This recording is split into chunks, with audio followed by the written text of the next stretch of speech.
So the first paper is Mempool and from Paolo. Thank you.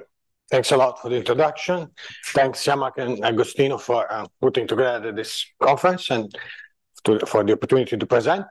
I will talk about this work in progress with Gur, who is here, and Josiah Baker from the Bitcoin Core Group, and Clark Schickelman, who is at Chaincode Labs. So what we are trying to do in this work is to try to understand the mempool and the statistical properties of the mempool, specifically the mempool of the Bitcoin protocol. Okay, so I won't bother you with the details of Bitcoin. We'll just go through the basic that I need for this presentation. I know that you know more than me. In particular, the current reward is not 12.5, it's 625, but for the data set we were working with, it was 12.5 mostly.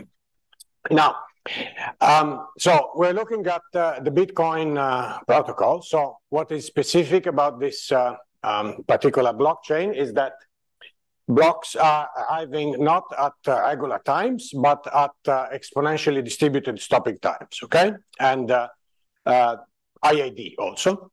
And this is embedded in the proof of work algorithm. And we can also check that this is indeed the case when we work with the data.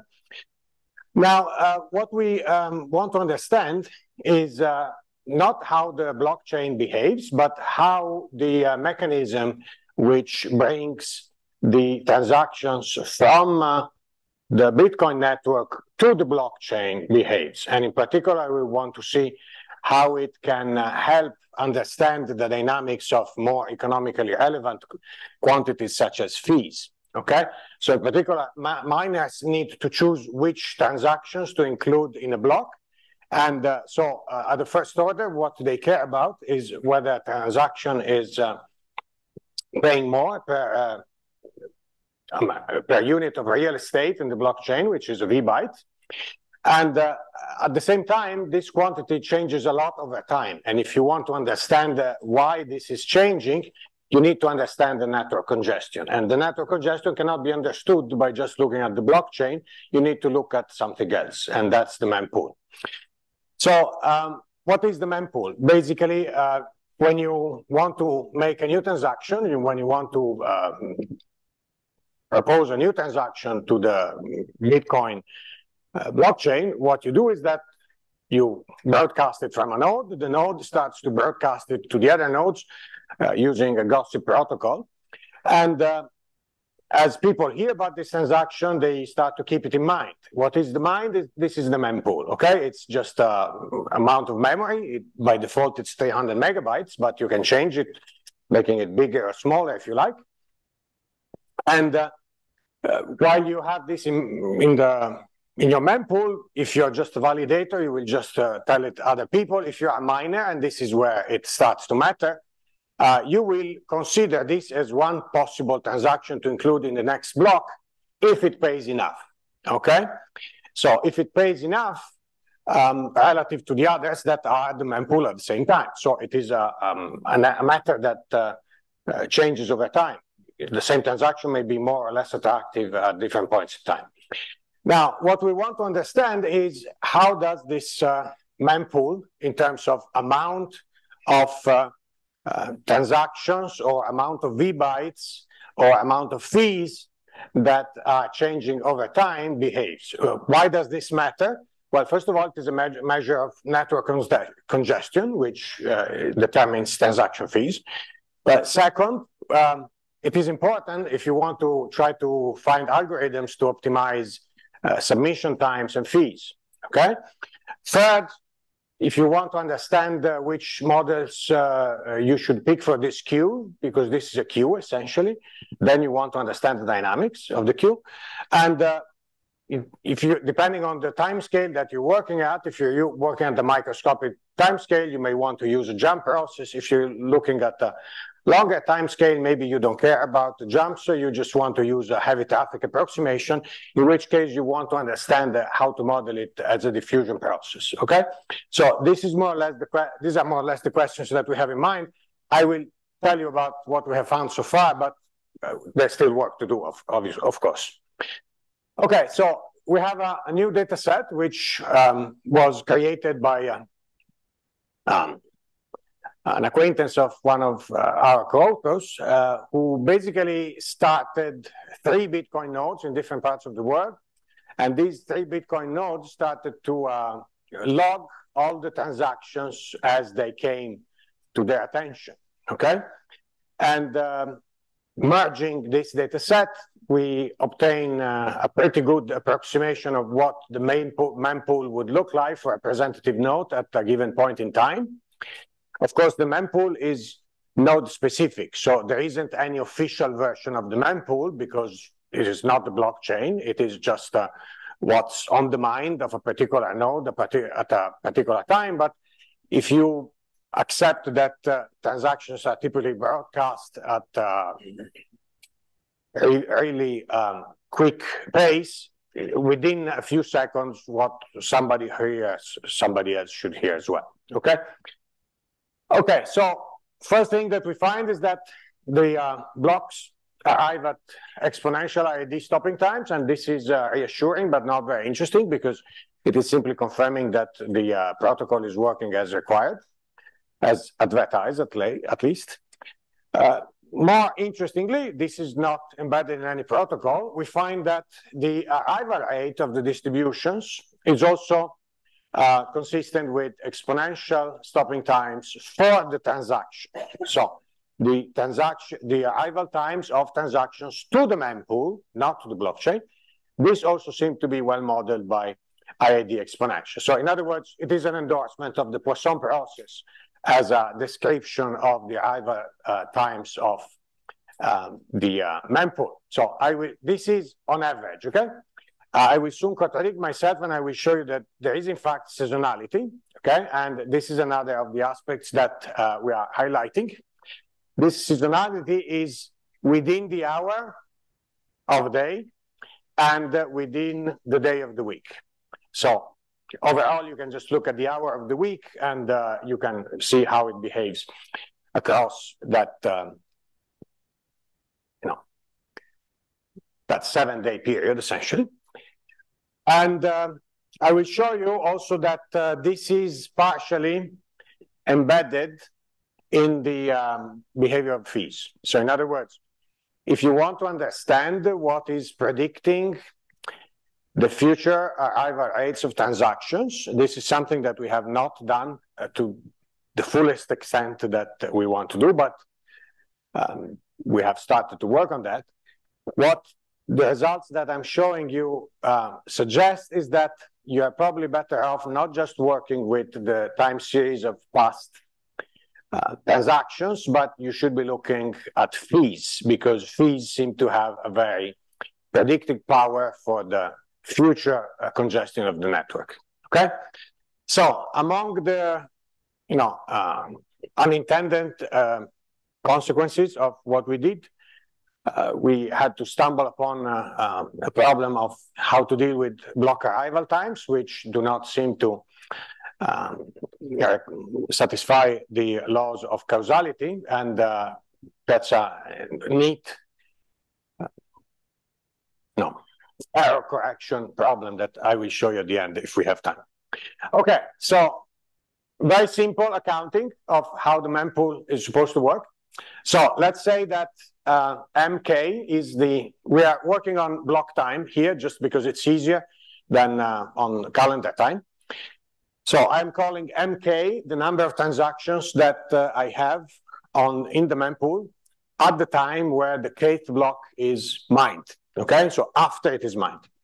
So the simple accounting tells you that MK has to be equal to MK minus 1 plus NK, which is the new transactions which have arrived to the mempool over the last inter-block period, minus whatever has been mined in the last block, okay? So this is the basic budget equation, let's say, for the mempool. Now, this has some, hidden aspects in the sense that we are neglecting the leakage of transactions which never make it from the mempool to the blockchain, but statistically we have noticed that these seem to be very small. It's definitely under 1%. If you want to know why that may happen, there are various reasons, such as replaced by fees or possibly transactions that never really acted upon, when that might be a problem. Okay, so in our data set, we have about 500 million of these transactions, and the data set begins in November 2017 and goes up to August last year. So the same accounting, of course, works also for the V bytes, which is the real estate on the blockchain, for the value of number of satoshis of transactions, and also for the fees. Okay, so the same budget equation is true for all these four quantities. Okay, so this is what the mempool looks like over time. So you have the blue is actually the number of transactions that are waiting at any point in time. The green is the flow of transactions, so how many transactions are coming during that period. And the red, which I plotted on the negative scale because it represents a negative flow, represents the essentially amount which is being mined to the blockchain at any given point in time. So you see that the red is quite stable, as you would expect, because especially when the network is congested, the blocks have to be full, right? And on the other hand, the flow has quite a bit of variability, and the mempool itself is extremely more variable. So just to give you an idea, so look at the number of transactions.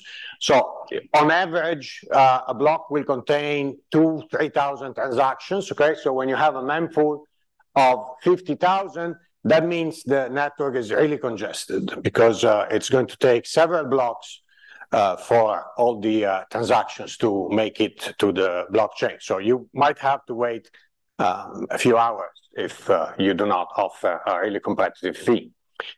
Okay, so let's look at the distribution of the, yes? The previous slide, so sorry, I'm make sure. The blue is the cumulative sum of index. Oh, yes, I'm sorry. So the blue, which is M, sure, is the cumulative sum of N minus the cumulative sum of B. But what about cancellations? Yes, those some things expire. We neglect that. Okay, we neglect transactions which are posted to the mempool and are never mined. We have calculated it because in the database you can look at the hash attached to each transaction, which makes it, and I think they are less than 1%, but not very high. Because, I mean, I didn't say that, but essentially the information we have from the mempool is just the timestamp and the hash. And then all the other information we take from the blockchain. Yeah, so can you go back to the graph, please? So just to sort of rephrase the question, how did the mempool deplete right there in 2018 if the flow of new transaction and the flow of like transactions in the block seems pretty constant? How did it went from 200,000 to basically 20,000? See, this is a graph which is not particularly precise, but there is a lot of variability. So the fact that you see it always full, it does not mean that it is always full. It means that the width of this line is too large, okay? But on average, the mempool spends most of the time on the clear zone, okay? So maybe it will be clear from another picture I have later, but the mempool cannot explode, but more or less by definition, and most of the time it actually spends within being less than one block full. But there are times where it is several blocks. Yes?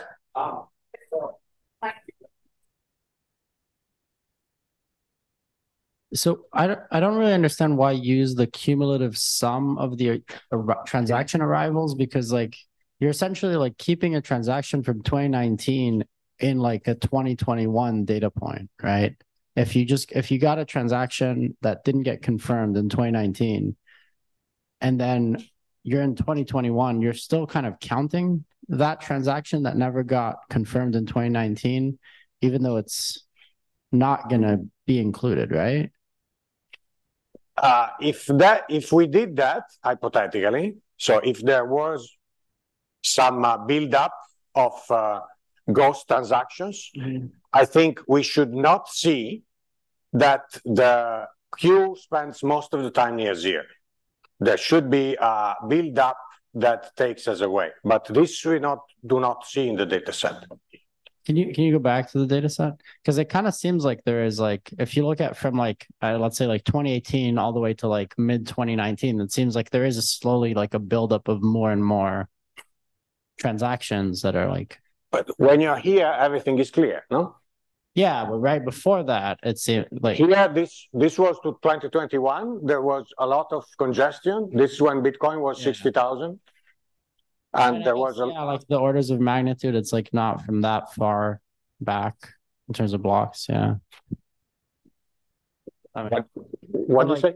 I guess like it's kind of a question of like how old are the transactions that are counted in the blue at each point? Like, so if you have a data point at like mid 2019 or something, and you have pending transactions that are like in your cumulative sum, how long have they been in the cumulative sum? Like, is it the transaction that you've been counting for a while? Is it transaction you've been counting for like 5 blocks? So does that make sense?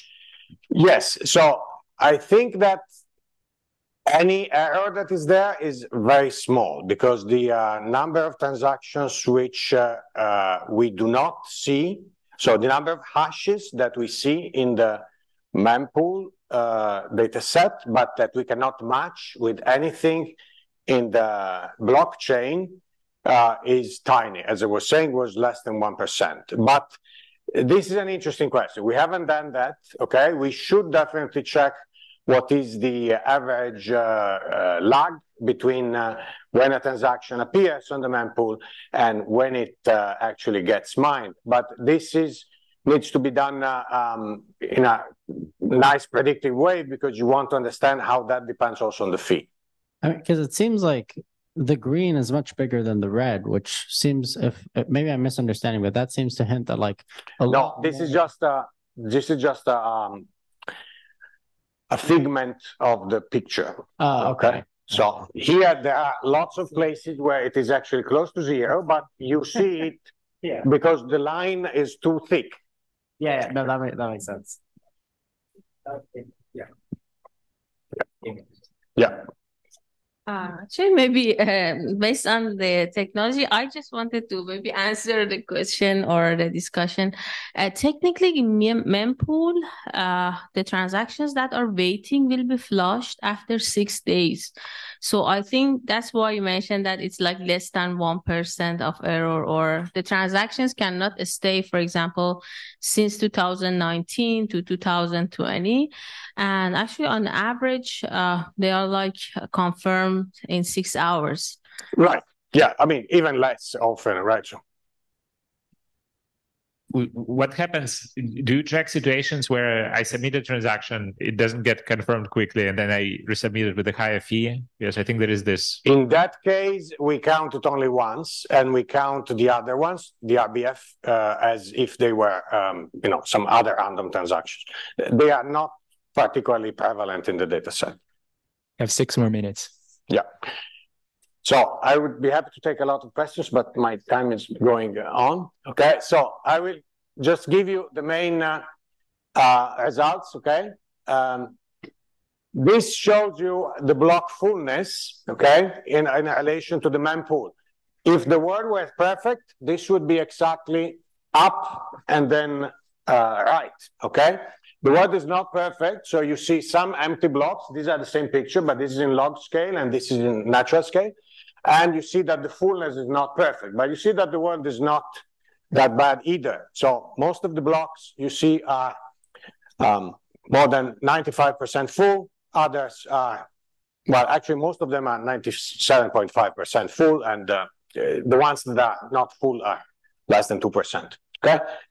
Seasonality, okay? So this picture, in a certain sense, is boring because it tells you that the mempool is fuller during business hours, and it is less full during the weekend, okay? But in another sense, it is very funny, because if I want to send my daughter money on Friday, then before she gets them, it's actually Monday.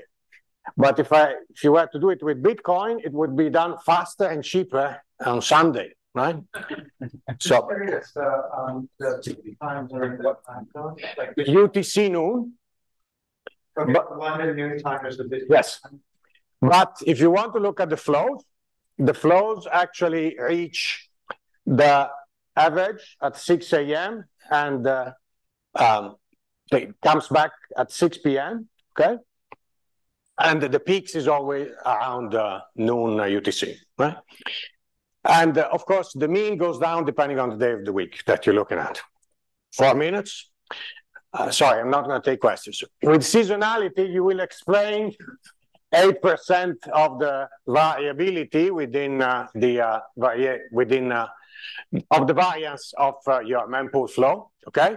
Which is not a lot, but it's an important part if you want to predict, in trying to understand what you need to reduce before you can study the time series as if it were stationary. Now, the fee seasonality, this is kind of cool in my opinion, because you see that the fees are higher when in the same seasonality type, but the top of the fee precedes the top of the flow, which means that if you look at the fee, which is going up, the feed which is going up is actually telling you that lots of flow is coming. This is what you would expect from a rational market, rational behavior, let's say, because you know that if you're putting a transaction now and you want to have immediacy, you need to compete not only with the transactions which are in the mempool right now, but with the ones that are coming in the next hour or so, let's say. So that's actually what you see, which tells you that fees are actually an important predictive variable if you're trying to predict future flow. Now, if you want to look at a diffusion approximation, won't have much time to delve into this. You can also study the drift exponent and the volatility exponent of this process. Okay, you won't get perfect dependency, so you have only 23% squared, but you find something which is very funny. You get 0.07 for the drift. Sorry, for the volatility, and 0.065 for the drift. And in fact, you cannot reject the hypothesis that they are the same exponent, okay? So what you see is that the exponent does not seem to be zero, so it is statistically different from zero for both the drift and the volatility. So you cannot technically just say this probably is just a Barnier motion reflected at zero.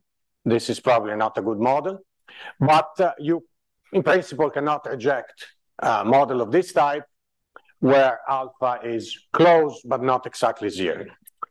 Okay, now last result, if you want to play with these things, you will have to fight against an interesting phenomenon, which is that the timestamp of a block is typically earlier than the timestamp of the previous block. And this is a lot of fun if you want to work with timestamps that come from the blockchain and merge them with timestamps which come from the mempool, because they don't make any sense.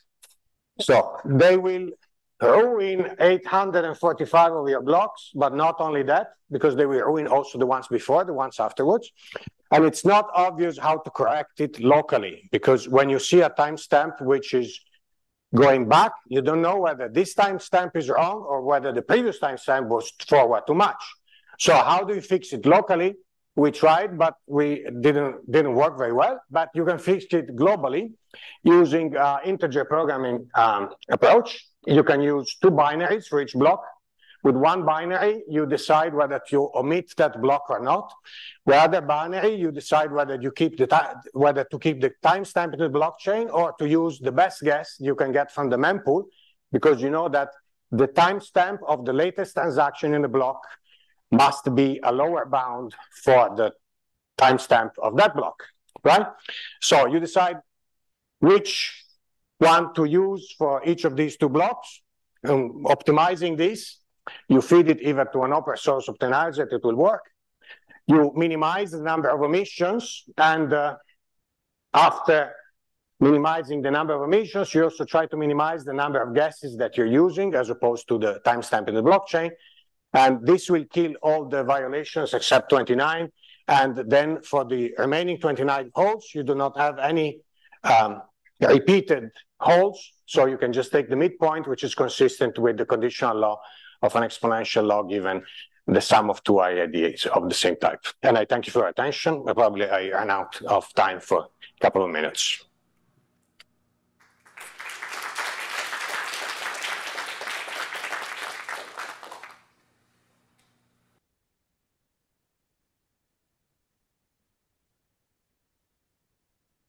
Yeah, thanks for the talk. So you mentioned memory pool fullness and block fullness. Did you observe any case where you see empty block, but memory pool is not empty? Oh yes, yeah. Do you have an explanation for that? No, I don't. But I am told that sometimes people get lucky while they have not been able to construct a block yet, and they just rush to redeem the block reward, which is right now 90% of the reward. The fees are more or less 10%, so you don't want to lose your block reward by just waiting. But the empty blocks are less than 1%. Here I have the figure, right? So the empty blocks are 0.5. And you can see them here. These are the empty blocks. For out-of-sequence transactions that you make best guess at, you don't keep the original event time? Sorry? For out-of-sequence transactions that you make best guess at timestamping, yes, you do not preserve the original event times. So we do not have out-of-sequence transactions. We have out-of-sequence blocks. Oh, okay. Right, sorry. So for the blocks, what we do here is that we put a big penalty on omission, okay? So we want to omit as few as possible. The ones that we omit, we just fill them out with the average of the neighboring timestamps, okay? You take the timestamp of the block before, the timestamp of the block afterwards. For the ones that we are able not to omit, we keep, if possible, the timestamp in the blockchain. If not, the timestamp, which is the maximum among the timestamps in the transactions included in that block, okay? Which is our second guess. So basically, you set up this integer program, you feed it to a solver, and it will spit out a solution which has only 29 violations, 29 omissions actually, and then each of those 29 omissions, you can just fill it with the midpoint. And that's the best we can do. Okay, so I have another question online.